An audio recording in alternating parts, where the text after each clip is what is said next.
There's a lot more upside to this bull market. Now CK is that development stage asset. 132,000 ounces of gold, 24 million pounds of copper.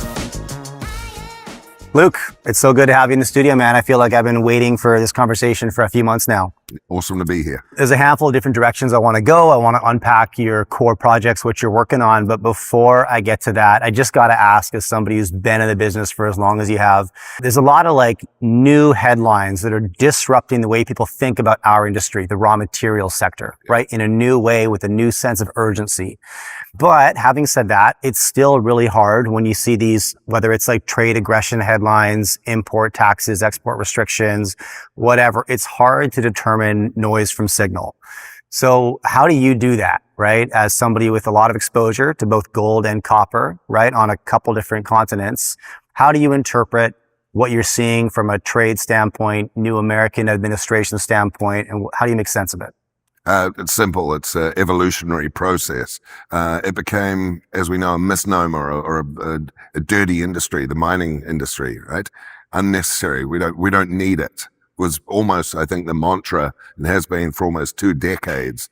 Meanwhile, everything that people touch in day-to-day life, everything in their homes, is milled or mined. And that lack of connection, I think, has just led to a big disconnect and opportunity from an investment standpoint in primary resources. You know, these primary resources that the not in my backyard crew have pushed a lot of this into jurisdictions and countries where the environment's not as well protected, the employees are not well looked after. We've all seen horrible stories and photos of cobalt mines in Africa. So I think it is a complete evolution right now. People realizing this can be done right, can be done correctly.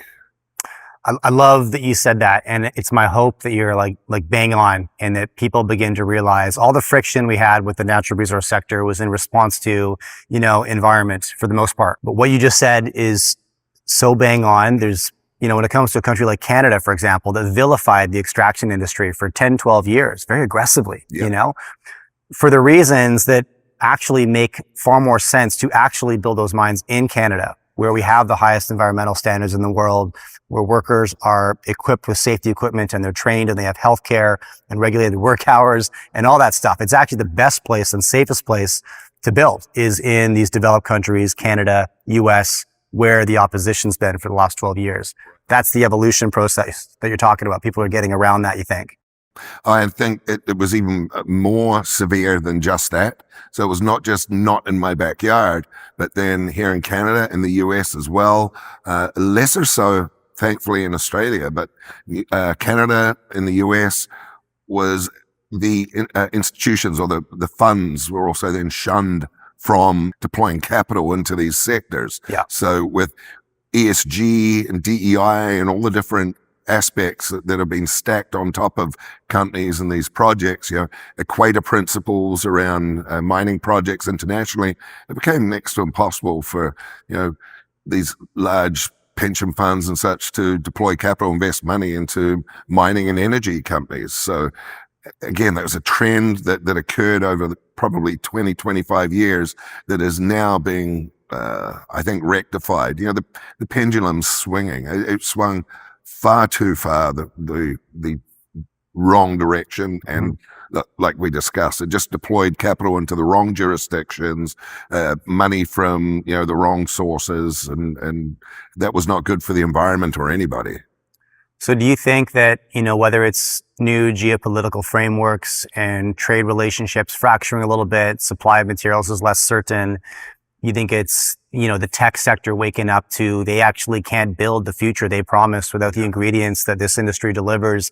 You think this sentiment shift has legs? Like there's something being cemented here? Absolutely, I do. The initial shift, obviously, is there's a backlog, well, the inverse of a backlog, the need for discovery of these deposits and projects all over the world. All they do is deplete resources. They need to be rediscovered by the junior mining sector who go out and do all the exploration around globally. But these mines, again, they don't have to also be in our backyard. They don't have to be in Canada or the US. But ultimately, where are these primary resources going to end up? because the manufacturing side of it has also been completely demolished over the last 3-4 decades.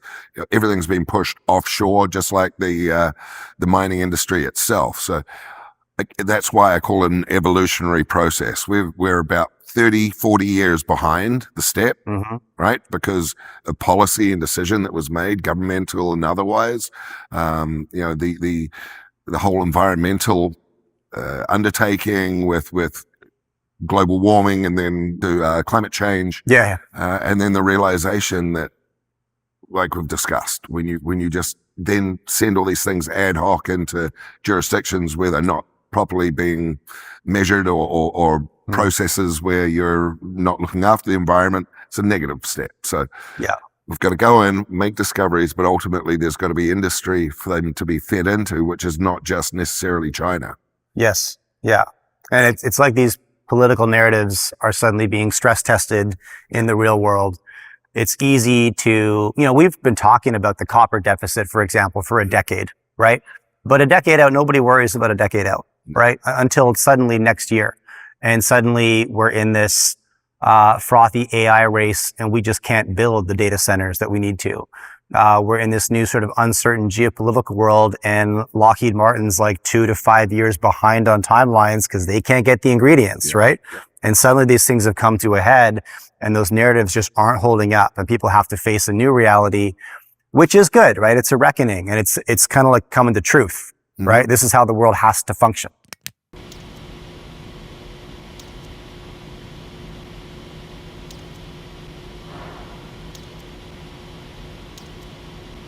Absolutely. And again, a lot of these primary resources. So let's look to the US again for a moment. Bringing in a whole slew of minerals into the critical minerals list. Hugely important. Deploying capital, helping companies get into development stage. You've got this still broken system where the federal nexuses that manage all that permit process in the US, for example, you've got to tie in Bureau of Land Management, sometimes with forestry. You've got then the Environmental Agency, NEPA, throw in the Waterways of Americas. So you've got to deal with the Army Corps of Engineers, the extensive process that is a whole different group of bureaucracies that you've got to step through or work through. That all needs to be streamlined and worked on as well. So it is in its infancy, I guess, this evolution. Yeah, that's a really good point, because you do need all of those organizations to begin to focus on the same goal. And to a degree, we're seeing like fringe examples of that. I mean, that Trilogy Metals deal in Alaska, on the one hand, it was a check written $35 million to finance the Trilogy Metals mine in Alaska. But the second piece of it was that then policy was adjusted to accomplish the goal. And the Ambler Road, which has been the barrier, and it was the Bureau of Land Management and 2 other organizations, the names of which are failing me, were ordered by the White House to get in line and cooperate, right? And that sounds, but it was to accommodate, I should say, right? Let's accommodate this project because it's important, right? From a national security standpoint. And I believe you're right. And I believe we're going to see more examples of that. How does that make you feel as like a free market entrepreneur, I imagine? And now we're seeing a bit of like, I don't want to call it state creep, but it's intervention in private business, but for a goal that we all know is important, right? And against a competitor who's been operating that way for 30 years, right? So how do you reconcile that? So it seems great at the beginning, of course, but then at some point you want them to step back. You can set out with your goals, exploration through to engineering, development, and ultimately production. If you know that process is a set of benchmarks you got to get through on the way through, an established process. That's that simple. And right now the processes are broken, but we don't want government too far in. We don't want them being owners of these projects. And now you're talking about nationalization of mineral assets, potentially. It can certainly, the pendulum could swing far too far the wrong direction. So I mean, there is a concern for that. 100%. It should be the role to provide predictable process, right? So we know exactly what the milestones are. And then maybe clear up the obstacles that are just unnecessary, right? Clear the pathway right, for business to occur. I'm on the same page. I think it is unlikely that once government starts picking winners, that it then stops, right? Yeah. But it's, I don't control the game. I just play the one that's in front of me. And quite frankly, whether or not I find it distasteful to have government in business, I do see it as very bullish for the commodity sector because it's a new activist investor at the table with very deep pockets, but also one who has the ability to shift policy, I think, back to a sensible place, because policy ended up in a very insensible place, right? And now we're getting back to a place that's more complementary to our business, and that's a net positive. Where it ends up 5-10 years, jury's out. Yeah. Well, I mean, again, there's so much more work to do. It's one thing to discover and harvest primary resources, but it's then having the industry to manufacture or turn them into the final product. And that is where, again, US, Canada industry has been pushed offshore for decades and decades now. So how does that get resurrected? Does it get, fit into a Mexican market versus a Chinese market? That's all yet to be worked out. I mean, how we storyboard that, nobody knows. I got to get your thoughts on gold, because I think underpinning all of this uncertainty, the bedrock is the gold trade, right? And people are waking up for whatever their reason is, some version of debasement or uncertainty, and they're gravitating towards that asset that lacks the counterparty risk. Yeah. And that's happened in a more fundamental way than I've ever seen. However, inside a secular bull market, there's corrections along the way. So, couple questions for you. I see a lot of gold investors who have been in the game for 15 years, and they're watching now mainstream money become interested in the gold sector, and it actually makes them nervous because they haven't seen that in so long. They forgot that's normal in a strong market, right? But no, their response is this must be the top because mainstream is talking about our little niche hated industry, which is what precious metals has been for 15 years, right? Mm-hmm. Now we're cool again. People forgot what that feels like. How do you process that? And secondly, knowing that it's volatile even if it's on the way up, right? How do you deal with that? Well, I've always looked at gold in its macro sense, believed in gold in its macro sense, which is, come 72 when Bretton Woods was completed, and you had this, the US currency becoming the reserve currency of the world. That it's just another fiat currency. It's just another fiat exercise that's going to ultimately have a fail at some point, a failed point, like it just always has. As it always has. Yeah. So, I've always been massively skeptical. I got into the industry in around 98, 99, the end of the .com boom. I thought a lot of that money was just kind of made up paper money that was going to chase hard assets, real assets. I figured gold was a good place to start. Mm-hmm. It did work well, but for a myriad of different reasons. And ultimately the hard assets that really got chased out of the .com boom was actually real estate. That's when the real estate boom ran. And that was, of course, interest rates dropping. So I actually think this shift or this big move in gold right now is still not relative to the amount of money supply that's been created over the last 53 years of this fiat science test. Yeah. Right. Yeah, I think mopping up, if gold is really doing its job right now, which is mopping up some of that excess, which is exactly what it is, it's just been excess and money supply, then gold's got a heck of a lot more legs to it. And yeah, people starting to understand that. Everyone could work out cryptocurrencies pretty easily. The newer generations could. A very close friend of mine who is a large shareholder of US Gold Corp runs two of the largest crypto miners on the planet. And his contention is if you own crypto, you have to believe in gold. You have to own physical gold as well. So I think if that message starts getting out there, along with just the fundamental reasons why physical gold is now working again and should have been working the entire time, we're in a very bullish marketplace then.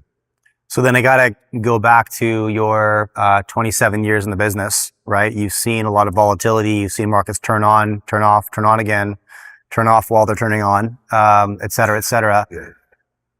What do you make of market sentiment today? Is it too frothy? Do you even consider it to be? And how do you process the volatility and the ups and downs along the way? I don't even think it's close to frothy. Yeah. I think we've seen obviously some spikes that maybe indicate a little bit of frothiness, but I certainly don't think it's frothy. The amount of inflows into the general gold funds has been meager at best.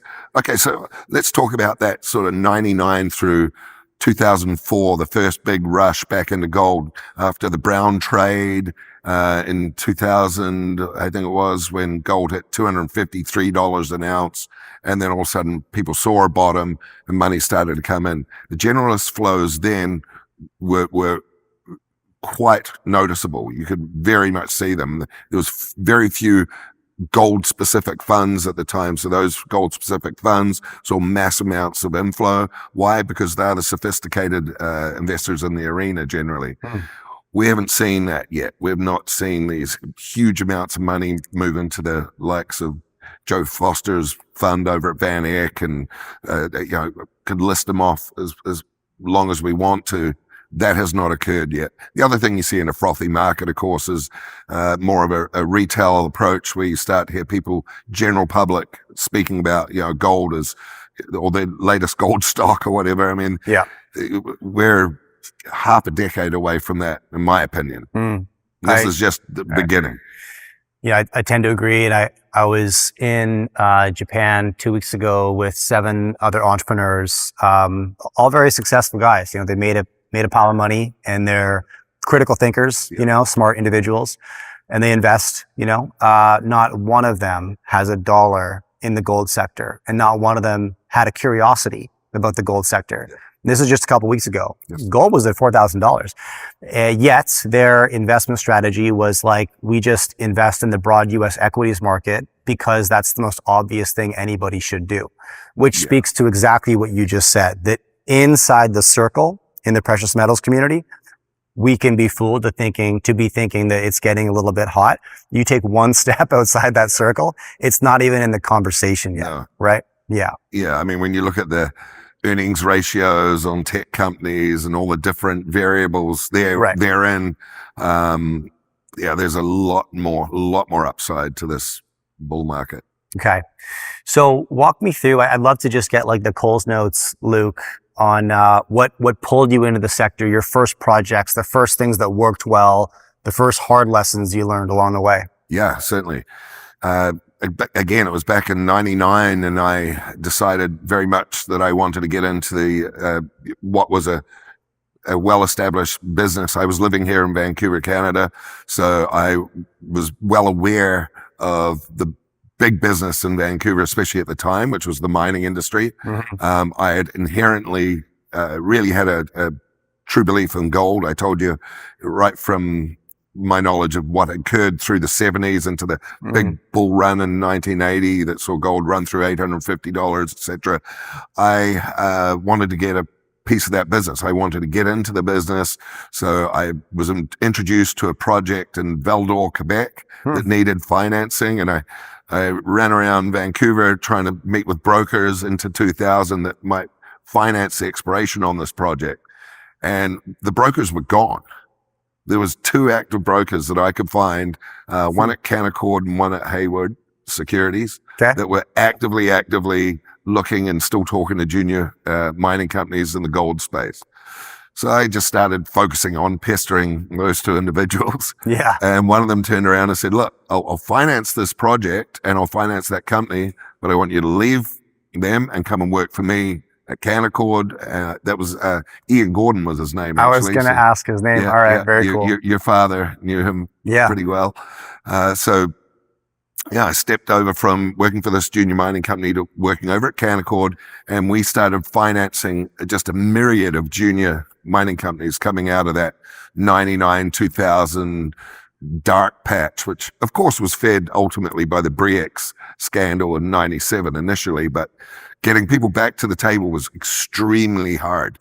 So we went on to finance a myriad, 50 plus junior mining companies over the space of the next 5 years. And it got to 2005, and you asked me one thing, what was the big thing I learned was the lack of quality management. I turned around and I looked at my then boss, Ian Gordon, and I said, we've financed all these companies, they make all these promises, and 99% of them never deliver. So I'm going to go work on the other side, and we'll start focusing in on the better assets that were funded and get them moving in the right direction. So that was kind of my soiree into now on the side of the table that I am today. Okay, I got to ask, like, do you think that bad behavior has changed from a, capital stewardship perspective? Are we any different today? No, I think as this bull market lights up, there's just going to be a whole new slew of junior companies that don't have the right motives. Yeah. The motivation is purely paper plays. But I think that there is a much stronger core of professional mining focused individuals in Vancouver now, that it's not about the promotion. It is about establishing real mineral deposits, generating real wealth. My new company, of course, US Gold Corp, is going all the way into development and production. So again, I think our strengths in Vancouver have definitely come along. So there are more professionals here than there ever were. But yes, there will always be risks with some of the others. It's a good point, because as the market gets better, diligence actually gets harder, because the volume of things that you see and the promotion always looks good. Plus maybe you're sitting on some paper gains, so you're feeling smart. You're a bit more reckless, less disciplined. It's a dangerous mix. What was your first big win in the industry, Luke? So as I sort of segued into this, I guess I chose to leave Canaccord in 2005, and I pursued one company in particular that we had funded down in Nevada. It was called Royal Standard Minerals. As I started to really look at what management were trying to do and trying to achieve, they were focused in on one asset in Manhattan, Nevada, which is actually a hell of an asset today. It's actually in Scorpio Gold Corp. But there was a project that was sitting in their shadows that wasn't really getting any focus, and it was called the Railroad Project. So I approached John Ord, a good friend of mine, and said, look, we should go and start a new venture and just focus in on this railroad project in Nevada. So that was Gold Standard Ventures. We started that in, I think, 2008. And of course, that grew from about an $18 million market cap to at one point around $1 billion. And that was all through a discovery in Nevada. At that same time, I was deploying capital and helping other companies in Nevada. So the Gold Standard would be one that stood out, because I think especially we really got into the discovery mode in around 2012 when the markets had rolled over. 2011, of course, was the top of the last real bull cycle, and things started to roll over. So we actually moved against the current or against the headwind. So Gold Standard, I think, would be one that stands out. Yeah, no doubt. Okay. And let me ask you, after your time at Canaccord, financing all of these companies, you said 50 in 5 years, coming to this realization that a lot of these management teams were not good stewards of capital. If you were to summarize like the biggest mistake that junior mining company management makes to the detriment of investors, what comes to mind? They just don't deliver on their promises, or they overpromise and underdeliver, right? Yeah. So you always want to try and do the opposite. And this is just, everyone in my industry seems to say that. Hey, let's underpromise and overdeliver. Generally, good management will make a company work. A project can't necessarily work. Like, you cannot fight Mother Nature, but if you're investing in a good group and they're running a public company and they recognize the pitfalls in a project, they'll work on finding a solution, finding another project, doing what's right by the shareholders, not just throwing their arms up and walking away. Yeah. I see that same symptom, and I wonder why. And I think part of it's probably just poor planning. If you're building a junior mining company and you're not thinking forward, you're inevitably going to end up in a place of having less capital than you need, and in a place of desperation to raise more. Yeah. And your sense of urgency to say whatever you think you have to say to fill that treasury up. A lot of companies do that, right? Yes. And that's the pickle they end up in. Yeah. And also, promoting is easier than actually doing the work. right? And that's sort of a function of the capital Yeah. markets. Yeah. You know? The old fake it till you make it Yeah. mantra. A lot of people just keep faking it though, right? Exactly. Well, look, there's a good working example. So US Gold Corp was intended to be gold standard 2.0. Just myself, John Ord was off with other ventures, but we have this big district scale project in Nevada. We still have it in our portfolio. Keystone, that's right. So the company actually came out June of 2017, went public on NASDAQ with the focus on Keystone and exploration at Keystone. But the mining market just was not there and was not interested in exploration. So circa 2020, we pivoted the entire company, turned on its head, and brought in new management. George B., our CEO, who's built gold mines all over the planet, and we focused in on CK, Copper King, Wyoming. Because we knew it was not reliant on drill holes and splashy drill holes and discoveries. It was okay. We can go through this process, engineering, permitting, and get towards a development stage asset. So a pivotal decision that's really saved the company. So let's dive into that, because now CK is that development stage asset. You're at a very exciting stage. We'll get into that, right? Near term, some big catalysts on the horizon. But for anybody, Luke, who's putting fresh eyes on US Gold for the first time, we'll get to Keystone because I want to talk about Nevada, but let's focus on CK. Of course. What do people need to understand about what you're doing in Wyoming? Well, I mean, it flies in the face of what I've just said about permitting in North America and the possibilities that surround it still right now. Our project is right in the southeastern corner of Wyoming, just south of township of Cheyenne. Okay. So to give you kind of just a mental understanding geographically where that is, if you land in Denver International Airport, everyone knows where that is. You drive about an hour and a half north, you're on our project, just across the Colorado border. So we're on state ground, and the state of Wyoming has precedent whereby if you're on state ground, then we only dealt with all of the state agencies on the permit process. So knowing that we would be dealing with real people in real time, we set up offices in Cheyenne, which funnily enough are only about a block and a half away from the federal agencies that we dealt with in the state. And we embarked on first engineering reports. We had to prove that there was an economic base case or framework to even want to go in and permit this project, right? Is it going to make money? So George and his team, again, George, 16-year Barrick employee building some of their largest mining operations on the planet. I figured he was more than qualified to work out if this was worthy of digging a hole or not. Okay. So he brought in a bunch of his old work associates, and we started a drill campaign. And then from the drill campaign, moving into a full engineering report and study, which is a pre-feasibility study. And we came out with our pre-feasibility study in 2021, December of 2021, and it showed a really, really impressive economic case for advancing the project through permitting and obviously towards development. Since then, we've completed another one, an updated one in February of this year, and we'll have final definitive feasibility out in December of this year. So we took the 2021 report, the pre-feasibility, and we embarked on the permit process in the state of Wyoming. And it was actually just as arduous as you would hope and expect it to be.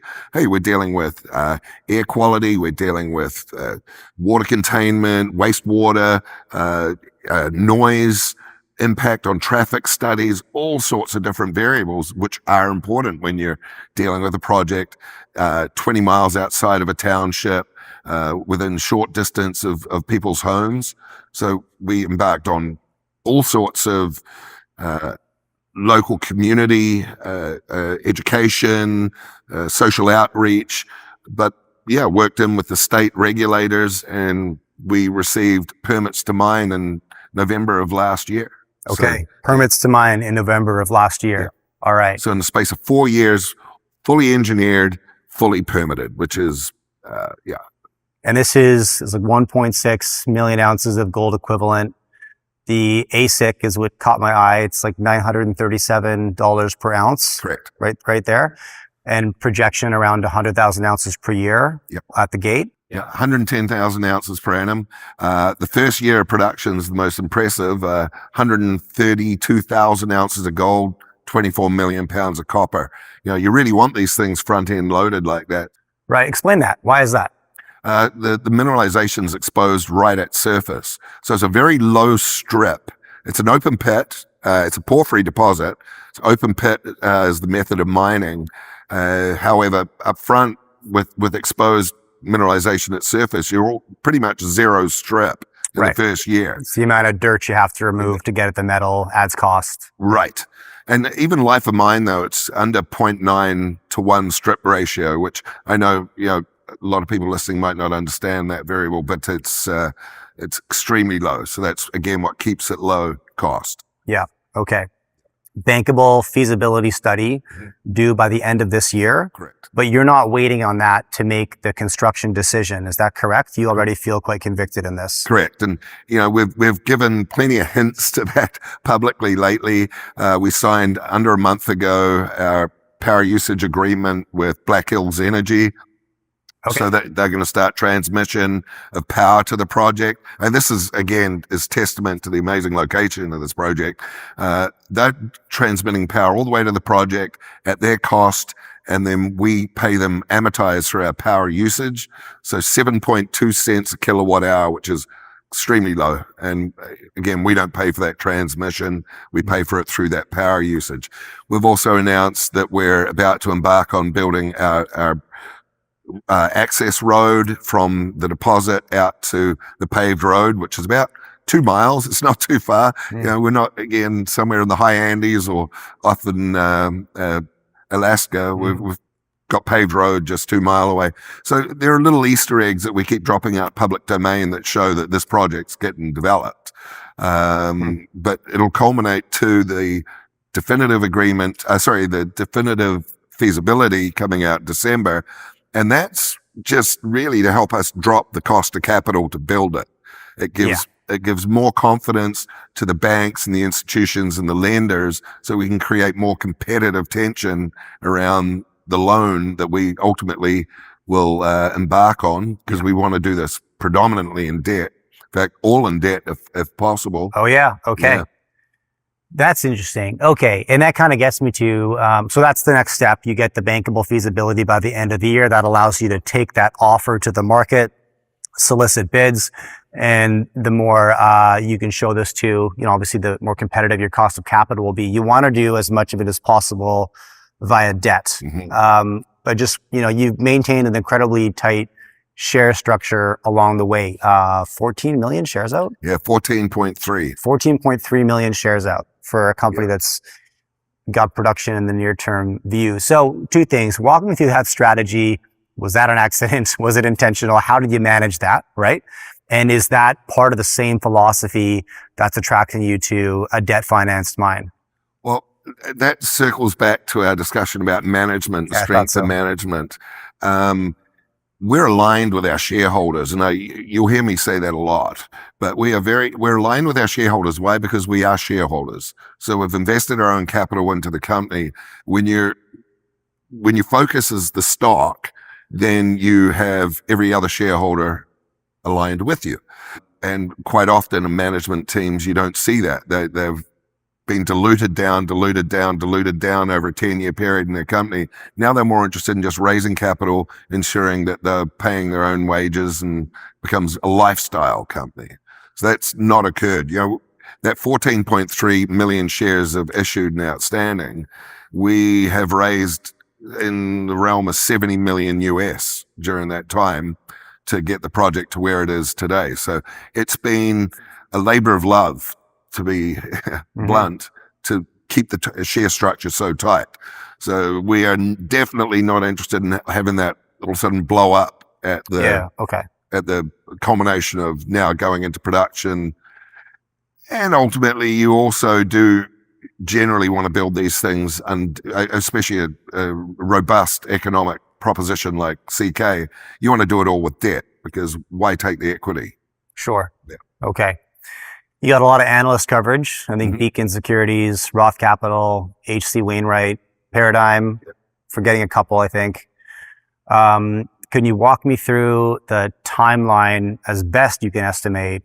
And can you talk about that, right? When are you predicting, forecasting, first pour production? Yeah, of course. It's an 18-month process. So if we had the capital in hand today, 18 months time would be, and I think even then George would say it's relatively conservative at 18 months. It's not a hugely sophisticated kind of operation from a mining standpoint. Which means there's not a whole bunch of lead time items that we need to specialized equipment that needs to be pre-ordered. A lot of it is off the shelf type, crushing facilities, the flotation circuit. We've already signed a deal with Glencore Technologies on a couple of Jamison cells, which we're going to be using for our slot circuit. Because ultimately what we do is generate a dry concentrate out of the property. So we're not going to be smeltering or anything. No stacks on site for smelter or all the sort of undertakings that usually would be cost prohibitive and long time to build. We don't have them. Got it. Okay. So how should investors think about, in that context, how should they think about Nevada, your keystone asset? Is this like an optionality play? Is this we'll get after this next? Like, how should people think about how that fits into this piece? It's the big lottery ticket Okay. sitting in our portfolio of assets. More likely would be better off spun out and away from CK. So us collectively as shareholders, if Keystone was to be spun out of US Gold Corp into a standalone company, for example, where we bring in standalone management for that asset, because we've got one of the top engineering development management teams I think you could generate out there in a junior. Exploration in Nevada is a whole different undertaking. It's a different story. Whole different story. Yeah. So I think more likely we will spin it out, but we are doing some early stage preliminary exploration work there right now, mainly geophysics and just tying together the case for where one would want to go in and drill it and have the higher probability drill holes. So, okay. Yeah, it'll be a spin out though. It'll be a spin out. So that's from your point of view. And I would agree with this. CK is driving the value of US gold. Keystone is a sweetener, right? We're going to go a different direction with that, but that's in the portfolio now. It'll be spun out and operated separately. And then obviously, you have a property in Idaho, Chalice. Chalice, yeah. Chalice. Yeah. Yeah. And anything we should understand about how this fits into your puzzle? Chalice is a remarkable asset. It's got 300,000 plus ounces of historic resource there. There's something far bigger going on there, but we just do not have the time or interest to deploy capital at it right now. But we've done a lot of work in the background. We've completed a plan of operation, which is a 3-year undertaking. Not many people understand.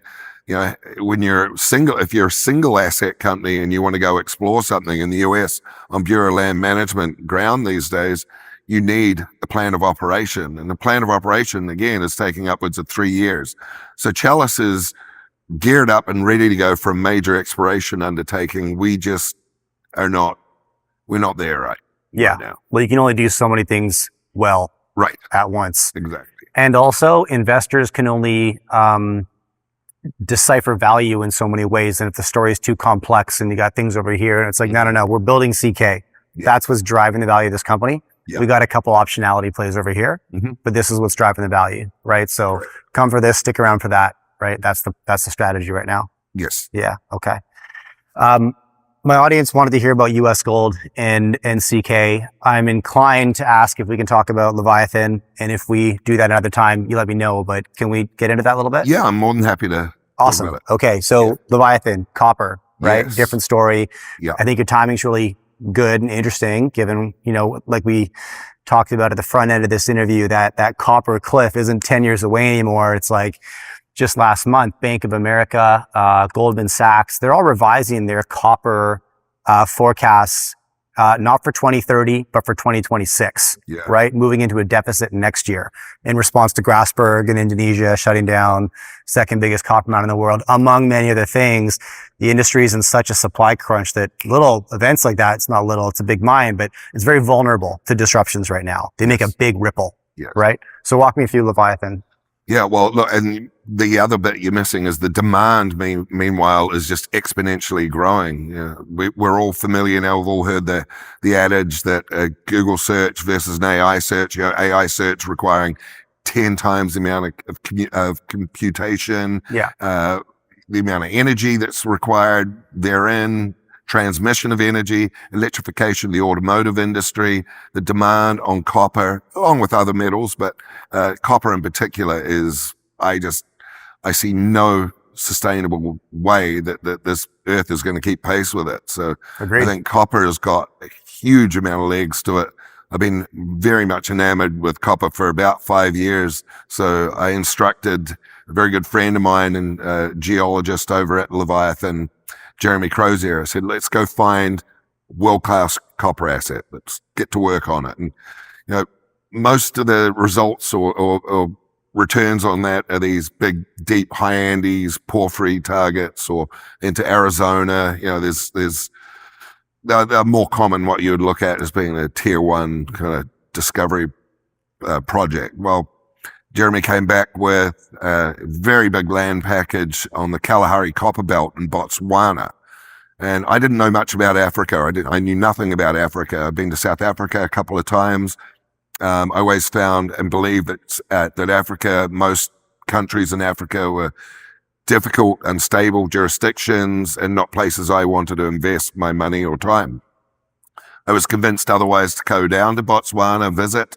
I did, and I was blown away. Botswana is a standalone. Namibia as well, you know, but from an investment perspective, De Beers are in there in a big way with huge diamond projects down there. There's a myriad of other companies operating down there, but ultimately this Kalahari Copper Belt itself is a burgeoning major producing copper district and globally. A couple of big discoveries that were acquired and consolidated by MMG Mining, a Chinese publicly listed company on the Kalahari Copper Belt called Khoemacau, really highlighted and brought, I think, international attention to that area. They're one of the lowest cost copper producers on the planet. They closed the acquisition of Khoemacau April of this year for $1.9 billion. They've since put another $700 million work into it. Mm-hmm. And Jeremy in his mastery managed to get a entire complex right next door to it with the same geology and a continuation of what looks to be their mineral deposits. Okay. Let me ask you a question. I feel like something has to change in the copper market for us to meet this demand. I don't know what that thing is yet. Yeah. One could be that smaller projects will become more palatable. Maybe there's more of an appetite for mid-tier producers than there used to be. What's your take on that? How do you think this develops? Because we're in a situation where either we halt production and innovation, which we're not going to do. Yeah. If I have one high conviction thesis, it's that I'm long human ingenuity and progress. That's not going to stop. So that means the price goes up. That's the other thing that has to happen. And that's the solution. That's the solution right there. That's the solution. Okay. And that incentivizes, because there's still, long processes to get these things. Absolutely. Very long, right? Yeah. And especially those deep ones I was talking about, these deep porphyries, just making those discoveries and then getting them through permit and development stage, they're greater than 10 years. Price is a solution generally for scarcity. Smaller mines are just going to be the way. You think so? The way moving forward, Yeah, absolutely. there's more appetite because the demand is there. Yeah. You have more political organizations on board to move that permitting time and compress it a little bit. Let's get that more realistic because this is competitive now, right? Yeah. Yeah. And the capital, the price is there to incentivize the capital to flood in a bigger way, move more projects forward all at once, find the winners quicker than we've been finding them, right? Yeah. Yeah. Okay. Absolutely. Awesome. Okay. Look, Luke, it's been fascinating chatting with you. Thanks for coming down and joining me in the studio. I sincerely appreciate it.